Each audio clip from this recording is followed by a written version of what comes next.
चलिए स्टूडेंट शुरू करते हैं क्लास 10th का चैप्टर नंबर 1 का एक्सरसाइज 1.2 का क्वेश्चन नंबर 5।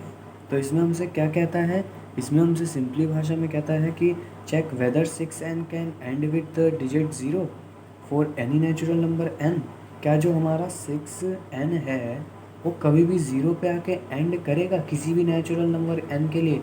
तो अगर हमें 0 से 6 को एंड कराना है तो 6 के प्राइम फैक्टर्स के अंदर ना 5 और 2 का होना बहुत ही ज़्यादा ज़रूरी है।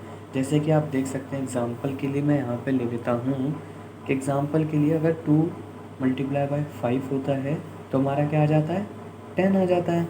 अगर हमारा 6 यानी कि जिसे हम क्या लिख सकते हैं, 2 मल्टीप्लाई बाय 3 मल्टीप्लाई बाय 5, यहाँ पे भी 2 और 5 आ रहा है तो ये भी क्या हो जाएगा, 2 3 6 5 जा 30। यानी कि कहीं पे भी अगर 2 मल्टीप्लाई बाय 5 आता है तो हम इसे किसकी पावर में लिख सकते हैं, हम इसे 0 यहाँ पे एंड आ जाएगा, यहाँ पे भले ही कोई नंबर आ जाए। तो यानी कि यहाँ पे हमेशा 0 तभी आएगा जब यहाँ पे 2 और 5 होना ज़रूरी है। तो हम इसके प्राइम फैक्टराइजेशन को देख लेते हैं, इसके प्राइम फैक्टर्स में क्या होता है। तो इसके प्राइम फैक्टर्स क्या हो जाएंगे, 2 मल्टीप्लाई बाय 3 और की पावर n। तो इसके प्राइम फैक्टर में तो 2 तो आ रहा है लेकिन 5 तो आ ही नहीं रहा। तो अब क्या कर सकते हैं, तो अब सिंपली हम यही लिख देंगे कि 6n can never and with the digit 0, यानी कि कभी भी 0 से एंड नहीं करेगा because it's prime factorisation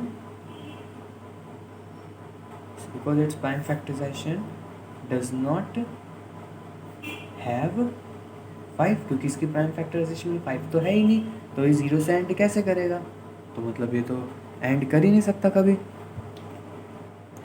so students चलिए शुरू करते हैं क्वेश्चन नंबर 6।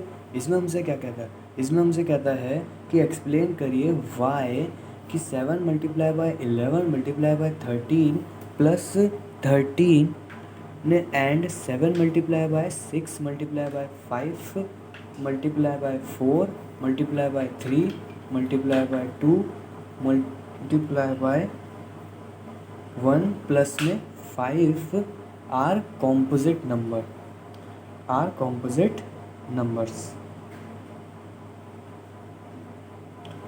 कहते हैं, आर कॉम्पोजिट नंबर्स।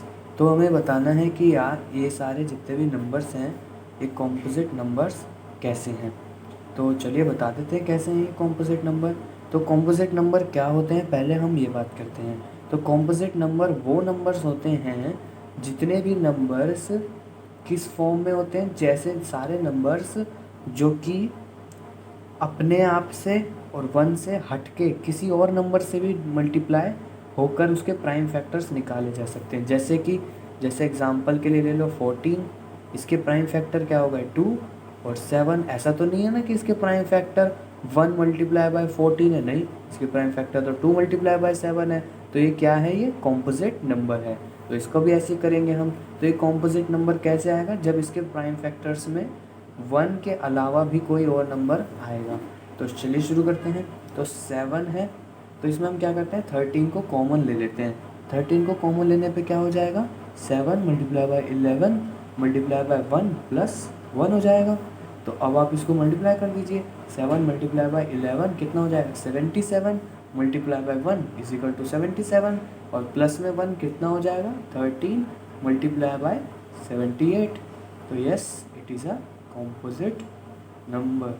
क्यों है ये कॉम्पोजिट नंबर, क्योंकि ये अलग नंबरों से भी डिवाइड हो जाता है बजाय 1 या फिर किसी और नंबर से। तो अगला है हमारा 7 multiply by 6 multiply by 5 multiply by 4 multiply by 3 multiply by 2 multiply by 1 plus में 5। तो इसमें हमें क्या कॉमन दिख रहा है, इसमें हमें दिख रहा है कॉमन 5 कॉमन है तो ले लेते हैं। 7 मल्टीप्लाई बाय 6 मल्टीप्लाई बाय 1 हो गया यहाँ पे, तो 1 को लिखने की ज़रूरत ही नहीं है। 4 multiply by 3 multiply by 2 multiply by 1 plus में 1। तो it is a composite number. तो कॉम्पोजिट नंबर है, क्यों है, क्योंकि ये 1 के अलावा भी किसी से मल्टीप्लाई हो जाता है, तो ये कॉम्पोजिट नंबर है।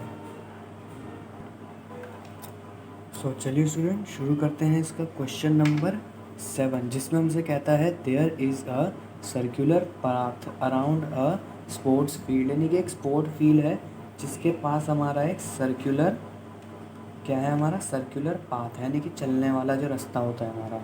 सोनिया एक है जिसको 18 मिनट लगते हैं इस पूरे राउंड का चक्कर लगाने में, यानी कि सोनिया यहाँ से शुरू करती है तो इसको पूरा चक्कर लगा के आने में कितना टाइम लगता है, ज़्यादा से ज़्यादा 18 मिनट लग जाते हैं एक राउंड के लिए, है ना। और दूसरा हमारा रवि है जिसको सिर्फ और सिर्फ यहीं से स्टार्ट करता है वो भी, और उसको कितने मिनट लगते हैं, सिर्फ और सिर्फ 12 मिनट लगते हैं एक सेम डिस्टेंस को ट्रैवल करने के लिए। तो हमें बताना है कि सपोज़ करो, मान लीजिए कि इन दोनों ने एक ही साथ शुरू किया इन्होंने, और एक ही पॉइंट से शुरू किया और एक ही टाइम पे शुरू किया और एक ही डायरेक्शन में गए। तो आपको बताना है कि कितने मिनट के बाद वो अपनी स्टार्टिंग पॉइंट पे वापस मिल जाएंगे, यानी कि वापस स्टार्टिंग पॉइंट में दोनों एक साथ मिलेंगे, है ना। तो इसको निकालने के लिए अब हम क्या कर सकते हैं, हमने सोचा कि यूक्लिड्स का चैप्टर चल रहा है, तो सिंपली बात है कि हमें इसमें यूक्लिड्स की लगानी होगी, तो हम इसमें एलसीएम की मदद लेंगे। एलसीएम इसका निकालेंगे, 18 और 12 का एलसीएम निकाल लेंगे। क्या हो जाएगा हमारा, 2 9 जा 18, 2 6 जा 12, 3 3 जा 9, 3 2 जा 6, 3 1 जा 3 2, और फिर 2 जा 2। तो क्या हो जाएगा हमारा एलसीएम हो जाएगा 2 multiply by 3 multiply by 3 multiply by 2, क्या हो जाएगा हमारा 36 मिनट्स,